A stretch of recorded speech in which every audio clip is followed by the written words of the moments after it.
as a New Yorker, like I've traveled to places. You ever travel to some place and everything closes at 9 o'clock? I was at a hotel and I got there at like 11 o'clock at night and I said, hey, what's open to eat? And they were like, everything closes at 9 o'clock. And I was like, vampires, right?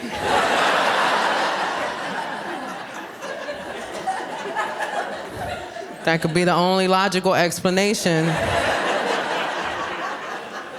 as to why there is not one pizza joint that is open right now. And here's the thing, as a New Yorker, I travel a lot more now, and like the more I travel, the more I'm starting to see New York a little differently, and I don't like it. You know what I mean? Like, you travel outside of New York, you start to pick up on things. Like that first day back is rough. I get back, I get off my flight, I look around, I'm like,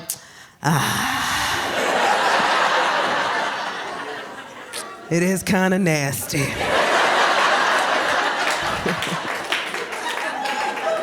I don't want to feel that way about my city, man. But I go to other places and I'm like, there's no trash around your trees. Where do you guys keep your trash? In bins? That's disgusting. I don't touch my trash. And it's happening more often now because I'm traveling more, and which is so expensive, by the way. Like, if you're buying flights, it's ridiculous. I'm going to Wisconsin, $700.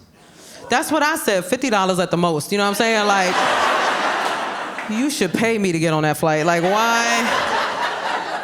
What cheese enthusiast is ruining this for the rest of us? I thought it was ridiculous. I checked every airline, because that's what you do, right? I was like, I must be hallucinating. This can't, even Spirit, I ain't got no shame. Like, all of them. If you look at Spirit Airlines, you are in a financial situation, right? That I feel like anybody can relate to, you know what I mean? Like, it's not just an airline, it defines an economic era of our lives and should be respected as such.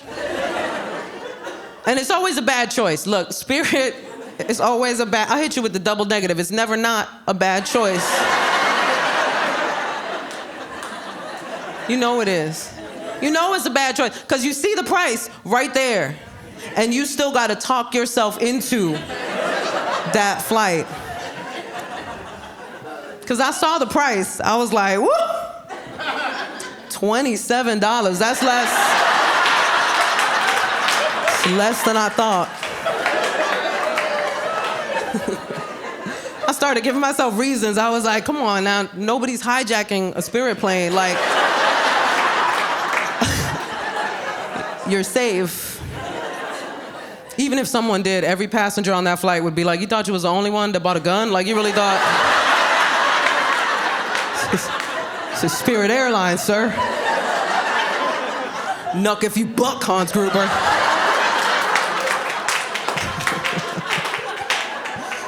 It doesn't matter where I go. As soon as people find out that I'm a New Yorker, they feel compelled to tell me how they feel about New York. Right? Like, I don't ask.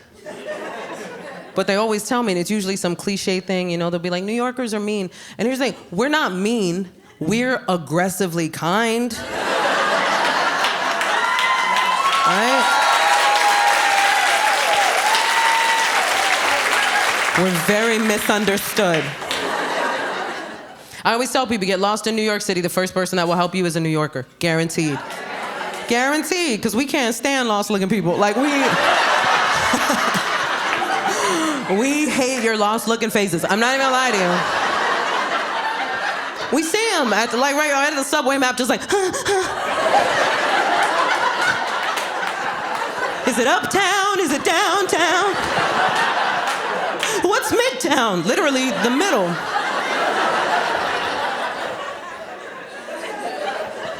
I just picture them like panicked at the map, and then like out of the darkness, they hear a voice. Where you trying to go?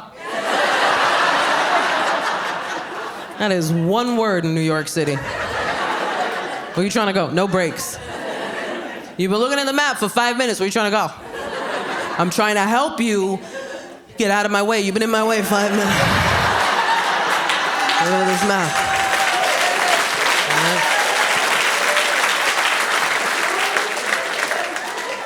Such a wild thing, man. And people in New York, like, here's the thing about New York City. Like, if you have a bad time in New York City, I feel like that's because you didn't know the rules before you got here. You gotta know the rules before you get here, man. Every city has rules, right? And one of the cardinal rules of New York City, mind your business. It should say that when you land in New York. Welcome to New York, mind your business. Right? That's what forget about it means. It means forget what you just saw. Because what happens in Vegas stays in Vegas, but what happens in New York never happened. Why you snitching? Like, why would you say anything? I had to teach my husband this lesson. My husband is a white boy from the Midwest. Thank you so much. I'm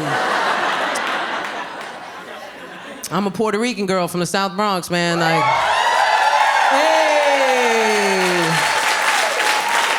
I know we got Puerto Ricans here. Hey. Yeah. What up, probably my cousins? I'm just saying, let's do a 23andMe later and get weird.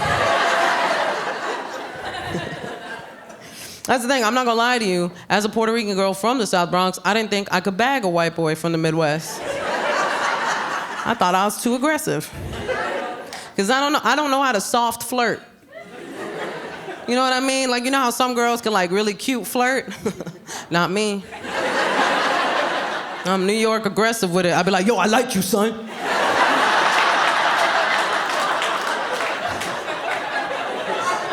You trying to do this? Hey, yo, you trying to smash?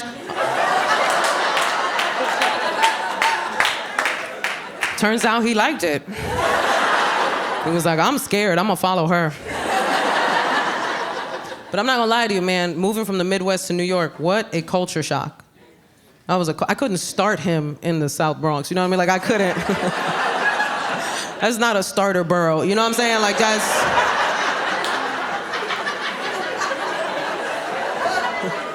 Right? We don't start people in the Bronx. We end them.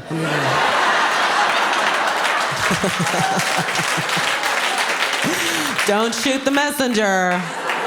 Although we do, we shoot the messenger. Nobody getting messages.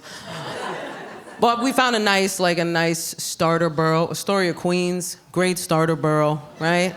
We moved there, man, I showed him all the artisan coffee shops. I was like, look, your people did that.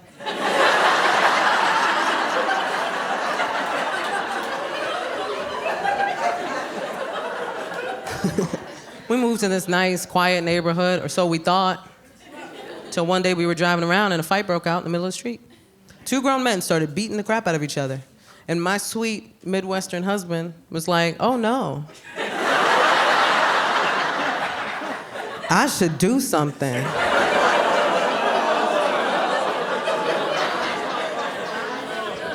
I was like, if you don't roll up your window right now, I'll fist fight you myself. I was like, what you gonna do, Captain America? You gonna fight 2 grown men? You have psoriatic arthritis, take a seat. I'll tell you what's about to happen. I'm about to watch you get jumped. That's what's about to happen. And I'm gonna watch, because I know how to mind my business. I already learned. This is your lesson, baby, not mine. It wasn't like that when we first got to the neighborhood. When we first got to the neighborhood, the hottest beef on the block were 2 businesses that were at war with each other. It was a health food store and a bagel shop. And the health food store started selling bagels. That's what I said. Here's the thing, they could have sold their bagels in secret. That would have been the respectable thing to do. But they put out a sign. Right, and the sign said, we sell organic bagels. So the bagel shop put out a sign. And their sign said, "There's no such thing as organic bagels."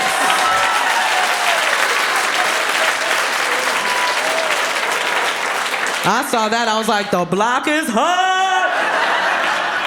It's hot in these streets.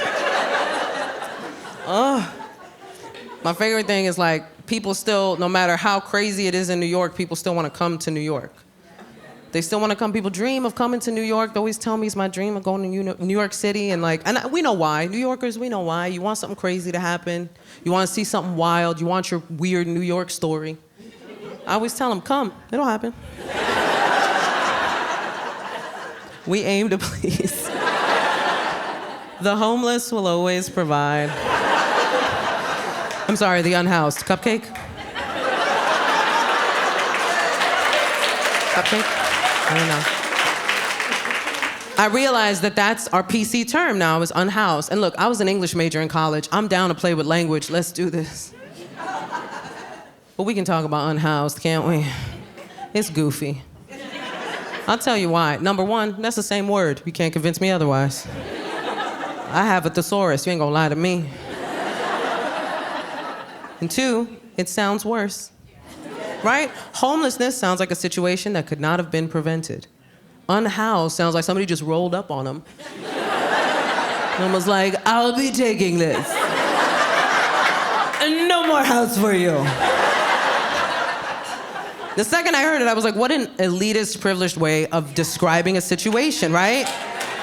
Right, you can hear it right away. Did you hear about Janice? She was recently unhoused.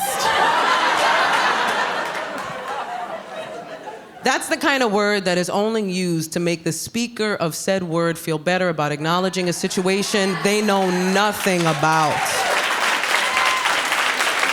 It just makes them uncomfortable to acknowledge it, so they created a word as a buffer, but there's no progress in that word. There is no help in that word. And if you've ever lived in that situation, then there are a bunch of words you would have used instead of that word. Like, I was shocked. I was like, nobody thought of nomad? That's my first choice. Can you imagine you roll up on a homeless person? What up, my nomadic brother? Way to stay off the grid, man. I, too, am anti-establishment. Some of the words, honestly, some of the changes, I'm okay with. You know what I mean? Some of the changes I think are pretty brilliant. I know a lot of people are upset with all the PC language, but I find it kind of entertaining. Like, did you know on social media now, they're calling smoking weed gardening? I love it. Oh, it makes me sound so much more productive. I've been gardening all day. Gardening helps me deal with people.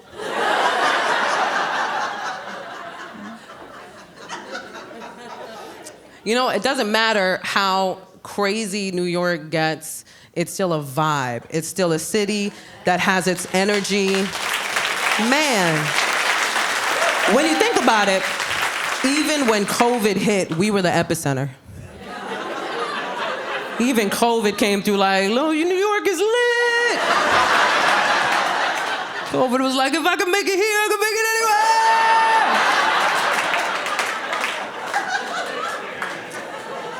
anywhere. Lived its best life. I remember when they released us,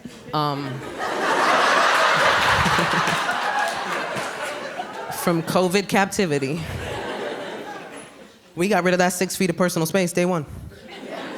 Day one, it was gone, man. We couldn't wait. I know, because I got on the subway, and within 2 seconds, I had a guy this close. Right in my face like that. I was like, sir, we're the only 2 people on this train.